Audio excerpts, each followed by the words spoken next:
নেই অনেকেই, মেবি এখনো অনেকে উপস্থিত আছেন বা এই লেকচার শুনবেন যারা 40 বছরও সেজদা করে নাই, 50 বছরও সেজদা করে নাই। তবে তাদের জন্য একটা সুসংবাদ, সেটা হলো আল্লাহ পাক তার এই সমস্ত গুনাহ মাফ করে দিবেন যদি মৃত্যুর আগে খালি একবার বলতে পারে আস্তাগফিরুল্লাহ আল্লাযী লা ইলাহা ইল্লা হুয়াল হাইয়ুল কাইয়্যুম ওয়া আতুবু ইলাইহি। আল্লাহ পাক সমস্ত গুনাহ মাফ করার জন্য প্রস্তুত আছেন অনেকেই, মেবি এখনো অনেকে উপস্থিত আছেন বা এই লেকচার শুনবেন যারা 40 বছরও সেজদা করে নাই, 50 বছরও সেজদা করে নাই।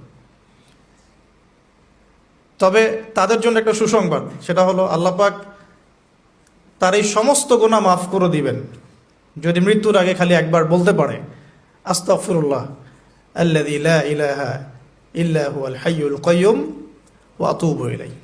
আল্লাহ পাক সমস্ত গুনাহ মাফ করার জন্য প্রস্তুত আছেন।